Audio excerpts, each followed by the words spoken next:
Hello dear aspirants, very very good evening to all of you once again.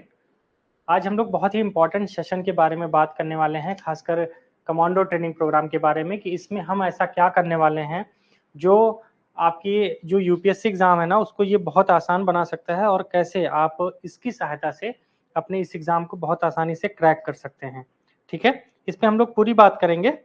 ठीक है, बस 2 minute मैं एक बार मैसेज कर दूं, है ना। 2 मिनट बस लाइव रहिए, शुरू कर रहे हैं बस, है ना। 2 मिनट।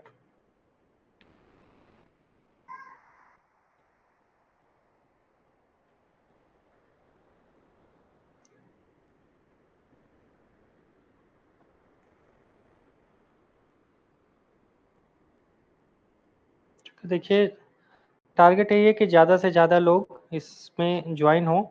सीट वैसे भी काफ़ी कम है इसमें, लेकिन हम यही चाहते हैं कि आप इस सेशन को आज देखिए और समझिए कि एग्जैक्टली यूपीएससी हमसे क्या चाहता है और हमें किस तरह आगे बढ़ना है। ठीक है,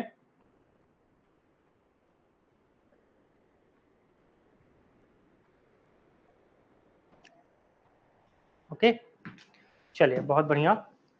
आइए। हेलो अब्दुल्ला, दिनेश, अमित, सुनीता, ठीक है, और भी जितने मेंबर हैं भाई, प्रतिमा, अंशु, मनीषा, ठीक है, नशीन, ठीक है, आप सभी का बहुत बहुत स्वागत है इस कमांडो ट्रेनिंग प्रोग्राम के ओवरव्यू सेशन में। ध्यान रखना, इस आज हम ओवरव्यू लेंगे एग्जैक्टली इस प्रोग्राम के अंदर आपको क्या सिखाया जाएगा और किस तरह ये प्रोग्राम आपको एक अच्छी रैंक दिलवा सकता है, और आप हिंदी मीडियम में या इंग्लिश मीडियम में, किसी भी मीडियम में आप हैं, आप वो परफेक्शन जो हमें चाहिए वो यहाँ पे मिलेगी। तो सबसे पहले ये आप फोटो देख रहे होंगे, एग्जैक्टली ये एक आंसर राइटिंग प्रोग्राम है।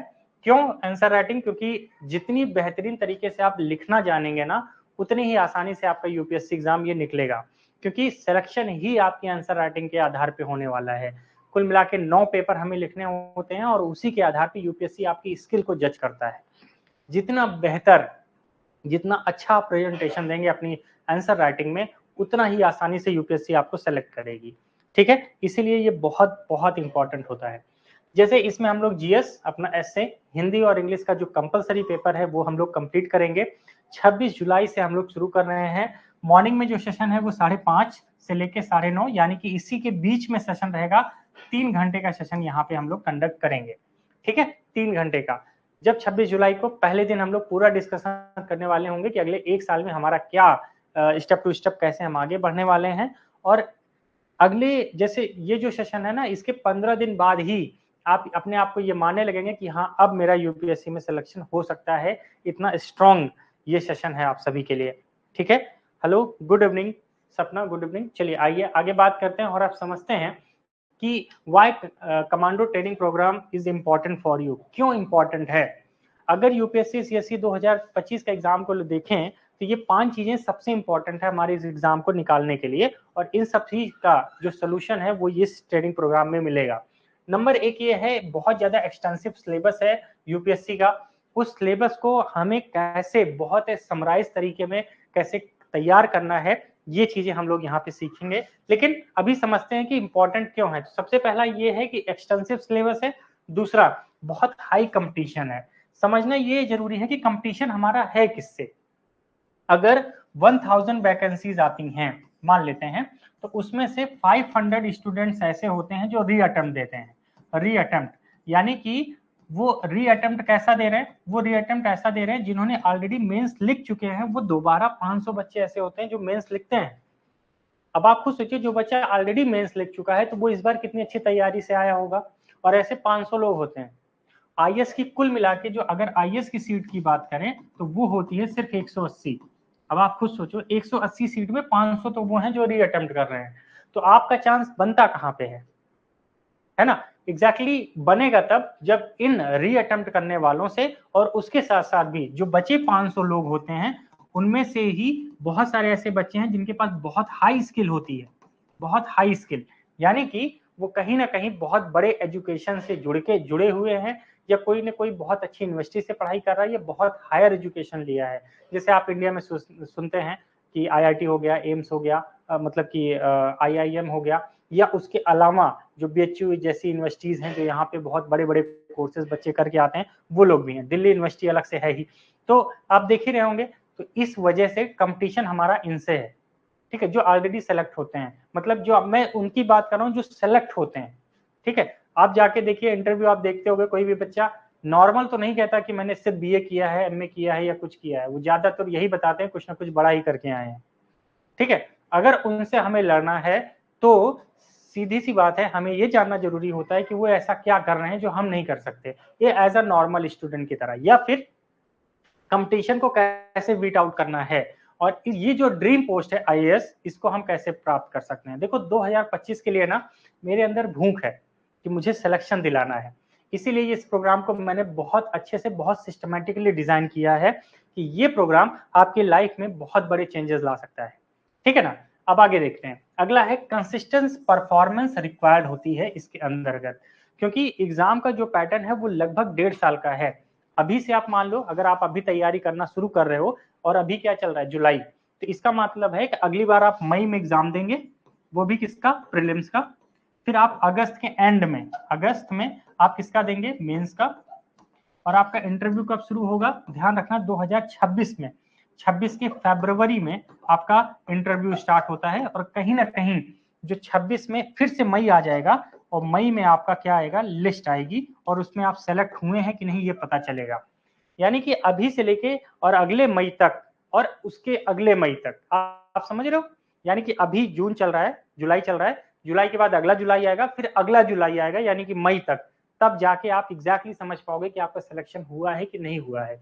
और हर जगह माइंड कैसा चाहिए, एकदम कॉम्पिटिटिवनेस, और उसके साथ साथ बहुत कंसिस्टेंस परफॉर्मेंस की रिक्वायर्ड है। अब जो तीनों लेवल बनाए गए हैं ना, चाहे प्रीलिम्स हो, चाहे मेंस हो, चाहे इंटरव्यू है, किसी भी लेवल पे अगर आप कमजोर कड़ी साबित होते हैं तो वहां पे भी आपका रैंक गिर सकती है, या आप लिस्ट से भी बाहर हो सकते हैं। इसीलिए, और उसमें से सबसे इंपॉर्टेंट कड़ी क्या है, आपकी मेंस। मेंस में जितनी जबरदस्त मजबूती रहेगी उतना आपका इंटरव्यू में टेंशन कम हो जाता है। ज्यादातर फोकस हमें किस पे करना है, मेंस पे, और एक ऐसा प्रोग्राम में आपको रहना है जहां पे सच में आपको एज अ क्वालिटी वाली चीजें सिखाई जाएं जो आपको इस एग्जाम निकालने में बहुत हेल्प कर सकती हैं। नहीं तो बस पढ़ने से ये यूपीएससी नहीं होने वाला, ये बात ध्यान रखना। ओके, चलिए अब अगला क्या है, dynamic nature of the syllabus. Syllabus लगातार, यूपीएससी ने जो कहा है ना सिलेबस में, एग्जैक्टली उस सिलेबस से हट के बहुत कुछ पूछते हैं। सिलेबस के इंटरनल पार्ट में क्वेश्चन ज्यादा आते हैं, आउटर पार्ट से क्वेश्चन बहुत कम दिखाई पड़ते हैं। इंटरनल पार्ट मतलब हो गया उसके डायमेंशंस में क्वेश्चन ज्यादा दिखते हैं, जो सामने की वैल्यू होती है वहां पे क्वेश्चन बहुत मिनिमम होते हैं। इसलिए इस डायनेमिक अप्रोच को भी समझना हमारे लिए जरूरी है कि जो डायनेमिक नेचर है सिलेबस का वो कैसे हो, और उसके साथ साथ अनप्रेडिक्टेबल नेचर इस एग्जाम का अनप्रेडिक्टेबल है। जैसे प्रीलिम्स में कब पेपर टफ आ जाए, आसान आ जाए, पता चले बहुत मेहनत किया लेकिन प्रीलिम्स ही नहीं हुआ, या फिर मेंस में आप गए 4 पेपर जीएस के हैं, कोई पेपर बहुत टफ आ गया, कोई बहुत आसान आ गया। तो ये अनप्रेडिक्टेबल जो है इसको भी कैसे हम मेंटेन कर सकते हैं, और किसी भी टाइप का यूपीएससी क्वेश्चन पूछे उसके लिए हम रेडी रह सकते हैं। ठीक है, अब आइए बात करते हैं कि हम लोग करेंगे कैसे, क्योंकि इंपॉर्टेंट ये जानना है कि करना कैसे है। ये तो मैंने बता दिया कि ये इंपॉर्टेंट प्रोग्राम क्यों है, क्योंकि ये 5 पॉइंट ये आपके लिए बहुत जरूरी हैं, और जो इस चीज को इग्नोर मारेगा ना वो इग्नोर ही मारता रहे, कोई मतलब नहीं है जिंदगी में। विश्वास करो, इग्नोरेंस इज द लॉस, ध्यान रखना। मतलब एक तरह से मैं कहूंगा कि वो जब कोई चीज आप इग्नोर मारते हैं, जो चीज आपके लिए इंपॉर्टेंट है, जैसे आपका टेस्ट है आपने इग्नोर मार दिया है ना, कोई इंपॉर्टेंट प्रोग्राम है आपने इग्नोर मार दिया, विश्वास कीजिए इसका मतलब यह है कि यूपीएससी से आप 4-4 फीट दूर होते जा रहे हैं, और कुल मिला के 16 फीट की दूरी है। 4 बार इग्नोरेंस, आपकी जिंदगी खत्म, यूपीएससी की जर्नी ही खत्म। इस बात को ध्यान रखना है, इग्नोरेंस नहीं होना है, आपको हर चीज के लिए डट के तैयार रहना है। अगली बात करते हैं कि हम क्या करने वाले हैं यूपीएससी सीएससी को क्रैक करने के लिए। ये 5 स्टेप में मैं आपको आज समझाऊंगा कि कमांडो ट्रेनिंग प्रोग्राम आपके लिए इन सभी सोल्यूशन का कैसे जवाब हो सकता है। ठीक है, कोई भी क्वेश्चन आएगा आप कमेंट बॉक्स में कमेंट जरूर पूछेंगे, ठीक है, कोई भी क्वेश्चन हो उसका मैं जवाब दूंगा। चलिए आगे बात करते हैं। नंबर 1, स्टेप नंबर 1 ये है, जो एक्सटेंसिव सिलेबस है उसको हम कैसे कवर करेंगे। उसके लिए देखिए मैंने 3 अप्रोच बनाई है, यूनिट वाइज सोल्यूशन होना चाहिए और वाइड कवरेज। क्योंकि यूनिट वाइज यूपीएससी ने पूरा सिलेबस अपना यूनिट वाइज दे रखा है, उसके साथ वाइड कवरेज। जो मैंने बताया ना कि सिलेबस के पीछे की चीजें ज्यादा पूछ ली जाती हैं, सामने वाला पैटर्न आपसे कम पूछा जाता है, तो वो कैसे कंप्लीट करेंगे? उसको करने के लिए हमें क्या करना है, जो भी वाइड कवरेज होगा, जो भी चीजें हैं, उनका हमें flow chart, diagram, mind map बना के रखना है, यानी कि बहुत शॉर्ट फॉर्म में। यानी कि जो बच्चे एक टॉपिक को लिखने में मान लेते हैं 25 पेज लगाता है, कोई बच्चा एक टॉपिक को लिखने में कितना पेज लगाता है? 25 पेज। मैं आपको ये बताऊंगा कि आप इस 25 पेज को कैसे 2 पेज में समराइज कर सकते हैं, ओनली 2 पेजेस। अब आप कहोगे sir it is possible? Yes, it is possible, मैं कराऊंगा आपसे। अब आप खुद सोचो, अगर आपकी 1000 पेज की कॉपी है, मान लेते हैं 1000 पेज के आपके नोट्स हैं, ठीक है, इन 1000 पेजेस को हम कितने कन्वर्ट कर लेंगे? सिर्फ 100 पेजेस से कम में। पूरा सिलेबस आपका 100 पेजेस में मैं ले आऊंगा, चारों जीएस पेपर 100 पेजेस में कंप्लीट। इस हिसाब से हम डिजाइन करेंगे, विश्वास कीजिए, बस वही लिख के आना है, इसके अलावा कुछ नहीं लिखना है, जबरदस्त तरीके से। क्योंकि जब माइंड मैप्स बनते हैं, फ्लो चार्ट्स बनते हैं, डायग्राम्स बनते हैं, और जो भी सिलेबस है उसको हम कंसाइज कर देते हैं, वो चीजें हमारे दिमाग में बैठती हैं, क्योंकि बार बार हम उन्हीं चीजों को पढ़ते हैं। बहुत ज्यादा इधर उधर भटकने की जरूरत नहीं है, एक बेस्ट कोर्स में बेस्ट तरीके से एनरोल होने की जरूरत होती है बस। लेकिन वो कराने वाला भी तो इम्पोर्टेंट है कि नहीं, कराया कैसे जा रहा है कि नहीं, वो इम्पोर्टेंट होता है। तो सबसे पहले ये होगा। दूसरा, उसके साथ साथ हम लोग क्या करेंगे, करंट अफेयर का इंक्लूजन करेंगे विथ ऑल इंपॉर्टेंट रिसोर्सेज, क्योंकि करंट अफेयर बहुत बहुत यूनिक क्या होता है, इंपॉर्टेंट होता है। अब जैसे मान लो हमने 100 पेज का ये बना लिया, उसके साथ साथ जो करंट अफेयर होगा उसको इंक्लूजन करेंगे, और जितने भी इंपॉर्टेंट रिसोर्सेज हैं करंट अफेयर के, वो सब फॉलो करेंगे। और ध्यान रखना, बहुत ज्यादा नहीं याद करना है, मुश्किल से 100-150 एग्जाम्पल याद करवाऊंगा टोटल। उन्हीं 100-150 एग्जाम्पल्स को हमें चारों पेपर में पुट आउट करना है, बस, इससे ज्यादा जरूरत ही नहीं है, ठीक है। और उन्हीं से आपका सिलेक्शन ना हुआ तो आप मुझसे कहना कि सर देखो मेंस में पहुंचा, आपका कमांडो ट्रेनिंग प्रोग्राम लिया, उसके बाद भी मेरा सिलेक्शन नहीं हुआ, तब आप मुझसे कहना कि ऐसा कैसे हुआ। होगा ही नहीं, मैं बता रहा हूँ ना, आप मेरे साथ लग जाओ, होगा ही नहीं ऐसा, बस मेंस में पहुंचो, है ना। ये हो गया 2 टॉपिक। तीसरा है, उसके साथ साथ क्या करना है, जो भी हम स्टैटिक पोर्शन ये कंप्लीट करेंगे, ये कंप्लीट करेंगे, उसके साथ साथ सुटेबल जो एग्जांपल्स हो सकते हैं सभी जीएस पेपर के और एसए के, वो हम इसी में फाइंड आउट करेंगे। जैसे सेकंड एआरसी की रिपोर्ट है, कोई कमेटी की रिपोर्ट है, एससी का डिसीजन है, सुप्रीम कोर्ट का डिसीजन है, कोई पर्सनालिटी है, कोई नेशनल इंटरनेशनल ऑर्गेनाइजेशन की बात है, कोई गवर्नेंस मॉडल है, गवर्नमेंट स्कीम है, कोई स्टैटिक एग्जाम्पल है, जो भी चीजें होंगी वो सब कुछ लोग कंप्लीट करेंगे। इससे क्या होगा, जो आपका एक्सटेंसिव सिलेबस है वो बहुत शॉर्ट हो जाएगा, और उसकी जो कवरेज है वो हम आराम से काउंट कर पाएंगे। और जब इतना कुछ हमारे पास होगा ना, तो किसी भी टाइप का यूपीएससी क्वेश्चन पूछ ले 100% हम उसको करके आएंगे, ठीक है। ऐसे तरीके मैं सिखाऊंगा, ऐसे शॉर्टकट सिखाऊंगा, जिससे आप सीधा बस उस फॉलोज में पुट आउट करते जाइए, आपका क्वेश्चन होता जाएगा, आपको ज्यादा टेंशन ही नहीं लेना है। बहुत सारे शॉर्टकट ट्रिक्स होते हैं चीजों को लेके, ठीक है। चलिए आगे बात करते हैं कि इसके बाद स्टेप नंबर 2 क्या होने वाला है। स्टेप नंबर 2 सबसे इंपॉर्टेंट होता है सर्वे। स्टेप नंबर 2 में सर्वे, जैसे सिलेबस तो हम करते रहेंगे, उसके साथ साथ सर्वे होगा। क्यों? क्योंकि ये हमें दिखाएगा कि जो यूपीएससी की डिमांड है वो क्या है, क्योंकि ये भी तो समझना जरूरी है ना। पता चला पढ़ बहुत रहे हैं और यूपीएससी की डिमांड ही नहीं समझ पा रहे हैं कि एग्जैक्टली वो चाहता क्या है मुझसे, है ना। वो डिमांड समझने के लिए हमें क्या चाहिए होता है, नंबर 1, 1 रैंक से लेके 20 रैंक के जो टॉपर्स हैं उनकी कॉपीज हम लोग देखेंगे। उसके साथ साथ देखेंगे कि उन्होंने कैसे हर डायमेंशन को, क्वेश्चंस को कवर किया है, और उसके साथ साथ ये भी देखा जाएगा कि उन्होंने स्ट्रक्चरिंग कैसे की है और सभी चीजों को कैसे वर्ड लिमिट में कंप्लीट किया है। ये होता है सर्वे। आप करोगे ना, आपको समझ में नहीं आएगा। क्यों? क्योंकि ये जो पहला वाला पार्ट है ना, स्टेप नंबर 1, ये आपका कंप्लीट होना चाहिए। जब तक इस पे मजबूती नहीं है तब तक ये वाली चीज आपको समझ में नहीं आएगा। और टॉपर्स की कॉपी देखोगे, कहोगे क्या बात है, लिखा तो अच्छा है, लेकिन जब खुद करने जाओगे तो माथा घूम जाएगा, कर ही नहीं पाओगे, ये प्रॉब्लम आएगी। तो ये सबसे इंपॉर्टेंट है कि सर्वे बहुत इंपॉर्टेंट है, कि जो लोग सेलेक्ट हो रहे हैं, जो रैंक में आ रहे हैं, उन्होंने कैसे चीजों को कंप्लीट किया है, उनका स्ट्रक्चरिंग क्या रहा है, उससे हम और बेहतर कैसे कर सकते हैं। ध्यान रखना, सिर्फ यहीं पे नहीं रुकना, हमें इससे एक स्टेप आगे रहना है, क्योंकि वही लोग दोबारा आएंगे, और जब वही लोग दोबारा आएंगे तो उनसे बेस्ट हम कैसे कर सकते हैं, इस बात को ध्यान रखना है, ठीक है। चलिए, तो ये हो गया हमारा स्टेप नंबर 2। अब बात आती है स्टेप नंबर 3 की। स्टेप नंबर 3 में क्या करना है हमें प्रैक्टिस करना है। प्रैक्टिस क्या करेगा, हमें बूस्टर देगा और हमारी माइंड ओपनिंग नॉलेज को ओपन करेगा। क्योंकि अभी क्या है, जैसे मैं आपको कहूं कि एक बात ऐसी सोच के दिखाइए जो आज तक आपने नहीं सोची है, तो विश्वास करो आपके दिमाग में एक भी ऐसी छवि नहीं बनेगी जो आपने आज तक सोचा ना हो। आप सोच के देख लीजिए, आपके दिमाग में ऐसी कोई नई चीज नहीं आ सकती है। क्यों? क्योंकि अभी तक आपने अपने माइंड को प्रैक्टिस में डाला ही नहीं है। आप खुद एक मिनट आप एग्जाम्पल दे के देख लीजिए, आप कुछ ऐसा सोच के दिखाइए जो आज तक आपने ना सोचा हो, ऐसा हो ही नहीं सकता। क्यों? क्योंकि जो चीज आपके दिमाग में है, जो चीजें आपके सामने चल रही हैं, बस वही चीजें हम सोच पाते हैं जो आज तक हमने सोच के रखा है, उसके अलावा कुछ नया नहीं सोच पाते। रीजन क्या है उसके पीछे? क्यों? क्योंकि हम क्या करते हैं, अपने माइंड को बूस्टर या अपने माइंड की ओपनिंग नॉलेज को ओपन नहीं कर पाते हैं। तो प्रैक्टिस जो होगी आपकी, जब इतना कुछ आपके पास होगा, जब आप प्रैक्टिस करेंगे तो बहुत नई नई स्किल्स आप सीखना शुरू करेंगे। जब नई स्किल्स सीखेंगे तो आपका जो माइंड है वो किसी भी टाइप की जो नॉलेज है उसको एक्वायर करने के लिए रेडी रहेगा। तो उसको हम कैसे करेंगे? नंबर 1, कंप्लीट जर्नी आपकी कराएंगे 5 क्वेश्चन से लेकर 20 क्वेश्चन की, जो यूपीएससी की डिमांड होती है। धीरे धीरे 5 क्वेश्चन, फिर 7 क्वेश्चन, फिर 9 क्वेश्चन, 10 क्वेश्चन, 11, 12, 15, 18 और 20 तक, जिससे क्या हो, धीरे धीरे स्टेप टू स्टेप हम वो जर्नी आराम से कर लें। इससे क्या होगा कि जो अगला आपका इंट्रो है, मेन बॉडी है, कंक्लूजन है, उसके साथ साथ जो सुटेबल फॉर्मेट है वो आपको दिए जाएंगे। हम कुल मिला के आपको ना 5 फॉर्मेट देने वाले हैं, जिससे आपकी आंसर राइटिंग बहुत बहुत आसान हो जाएगी।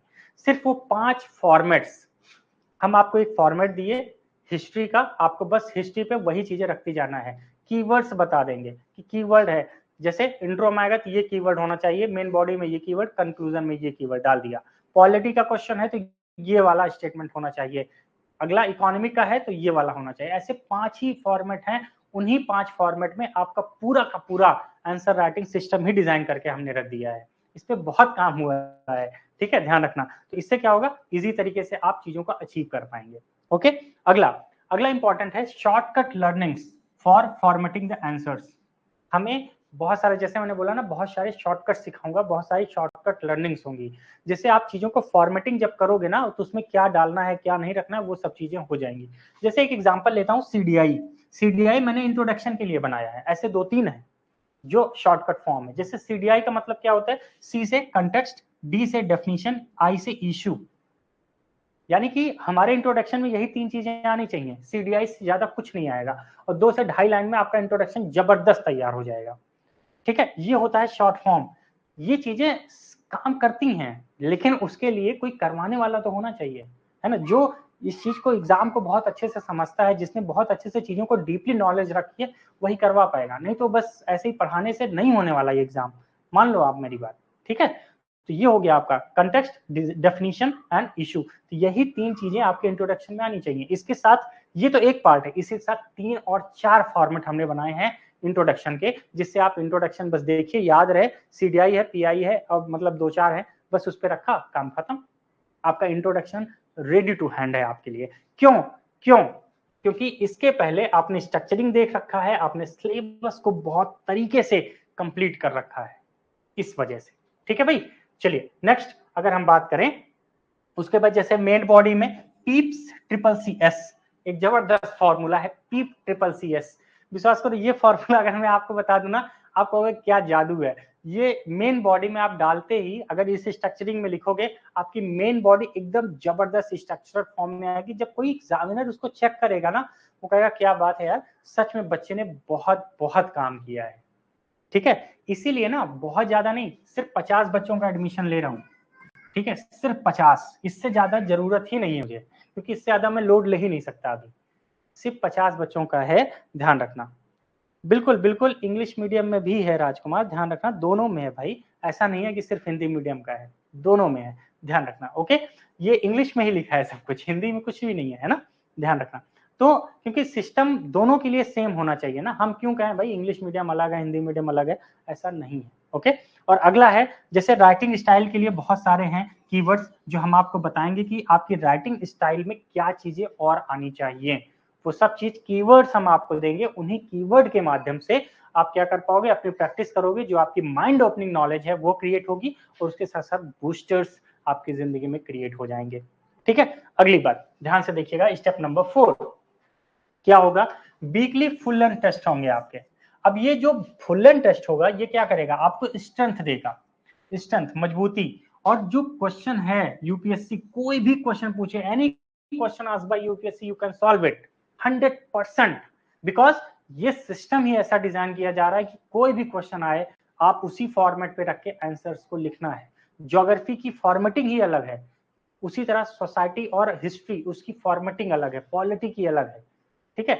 आईआर की फॉर्मेटिंग, ऐसे 5-6 फॉर्मेटिंग बनाया गया है जिसपे बस आपको चीजें डालना है खटाखट। जैसे होता है ना कि एटीएम में पासवर्ड डाला पैसा निकल आया, बस वही है टोटली, मान लो। और उस पे जब काम करोगे ना, डेली टू डेली काम करना पड़ेगा, एक दिन में नहीं सीखोगे।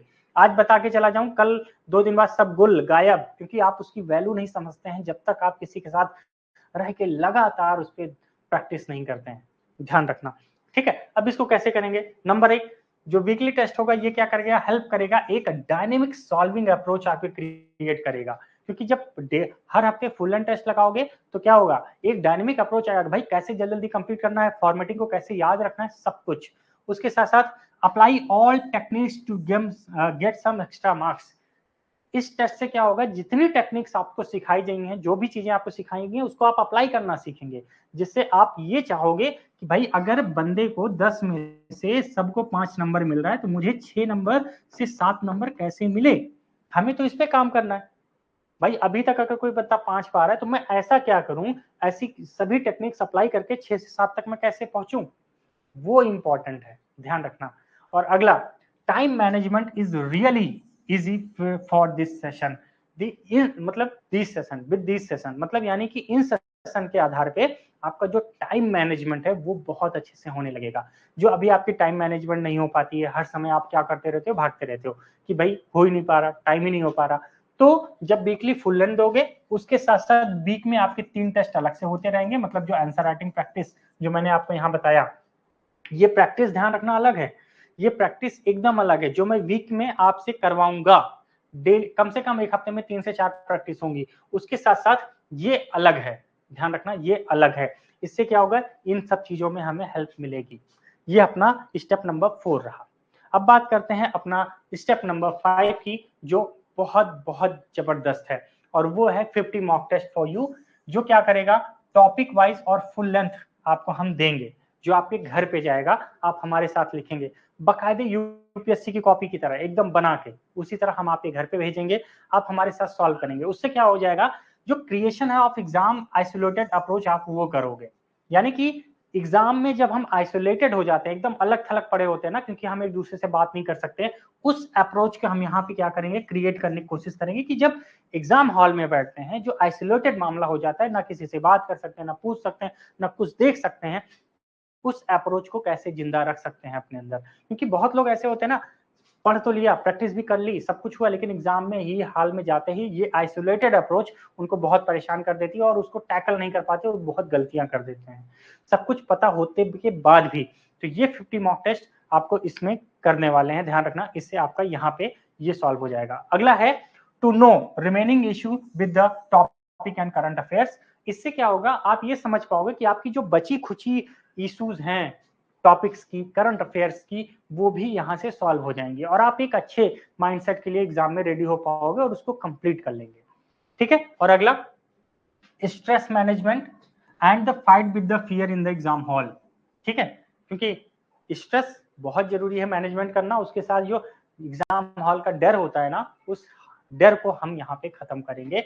ये 3 अप्रोचेस आपको इस 50 मॉक टेस्ट से मिलेंगी। ये मॉक टेस्ट कब मिलेगा आपको, ध्यान रखना, नवंबर में हम लोग इसको शुरू करेंगे, और नवंबर, दिसंबर प्लस जनवरी, और जनवरी के 31 जनवरी के पहले पहले हम लोग ये 50 मॉक टेस्ट कंप्लीट कर लेंगे, जिससे फरवरी से हम कहाँ पे लग जाएं, फुल फ्रेज में अपने प्रीलिम्स की तरफ लग जाएं, और उसके बाद जहां प्रीलिम्स आपका कंप्लीट हो उसके बाद हम मेंस में फिर से लग जाएं। ये हमारी पूरी अप्रोच रहेगी, ठीक है। अब मैं आपको बताता हूं कि एग्जैक्टली उसके बाद क्या है, बस कुछ नहीं, विश्वास कीजिए ये आपको रैंक दिलवा सकता है, बस यही कहूंगा। तो welcome to all of you to join the commando training program, क्योंकि अगर रैंक लानी है तो ट्रेनिंग लेना बहुत जरूरी है, एक सही अप्रोच को फॉलो करना बहुत जरूरी है, नहीं तो विश्वास कीजिए पढ़ते रहिए कुछ नहीं होने वाला जब तक आप सही ढंग से, सही तरीके से, एकदम पागल की तरह, होता है ना कि भूख, वो वाली भूख होनी चाहिए। जब एक डॉगी होता है, उसको बहुत भूख लगी होती है, एक रोटी मिलती है, वो नोच नोच के खाता है ना, तो जब वो भूख रहेगी आपके अंदर ना, और इस ट्रेनिंग प्रोग्राम में देखो नाम इसका कमांडो है, इसका मतलब ये है कि आपकी शरीर का एक एक खून का कतरा कतरा ना दर्द करेगा, ध्यान रखना।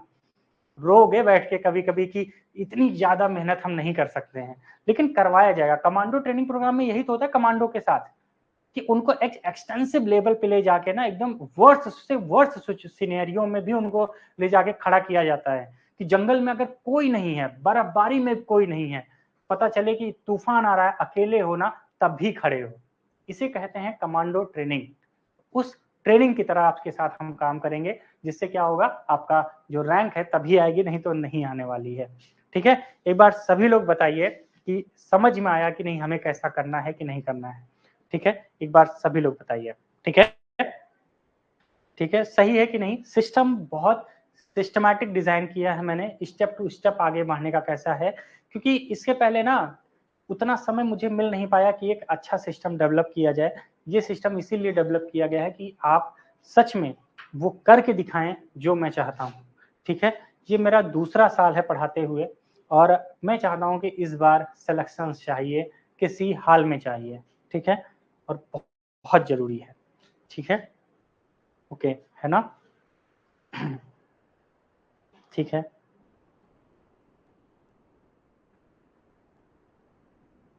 बिल्कुल सुष्मिता, एकदम भूख रहनी चाहिए। ठीक है, और बार बार कहता हूँ ना कि वो आपको बोलते रहना है कि आईएएस बनना मेरा हक है, और मैं 100% बन के रहूंगा। दिन भर में 50-100 बार जब भी मौका मिले बस यही गुनगुनाते रहना है, यही बोलना है, और इसके अलावा कुछ नहीं। ठीक है, बिल्कुल कमांडो बन के रहेंगे। तो आप सभी का स्वागत है। ध्यान रखना 26 जुलाई से स्टार्ट हो रहा है, ज्वाइन कीजिए फटाफट। कहीं कोई दिक्कत आती है, कोई फाइनेंशियल इशू आता है, तो आप हमसे बात कीजिए, जो भी हेल्प हो पाएगी हम आपकी करेंगे। लेकिन देखो, भगोगे इधर उधर भटकोगे तो ऐसी चीजें नहीं मिलेंगी, ध्यान रखना। बहुत बहुत मुश्किल से ऐसे कोर्सेज बन पाते हैं जिसमें इतना ज्यादा मेहनत होती है। ठीक है, हमने बहुत मेहनत की है इस कोर्स को बनाने में। ठीक, तो आप भी उसी हिसाब से, मुझे पता है कि आप अपनी वैल्यू एडिशन हमारे साथ करेंगे। ठीक है, और लगिए, 1-1.5 साल भूल जाओ सब कुछ भाई, ना फोन, ना घर वाले, ना बाहर वाले, किसी से कोई मतलब नहीं होना चाहिए। ठीक है, बस 1 साल, ठीक, इस साल लग जाओ, 100% उस लिस्ट में आपका नाम हम हासिल करेंगे। ठीक है, चलिए, बिल्कुल नशीन, बहुत उम्मीद है आप सबसे। ठीक है, और किसी का कोई क्वेश्चन है तो बताइए, नहीं तो एंड करते हैं। ठीक है, और प्लान कैसा लगा इसके बारे में आप बता ही दीजिए हमें। ठीक है, ओके,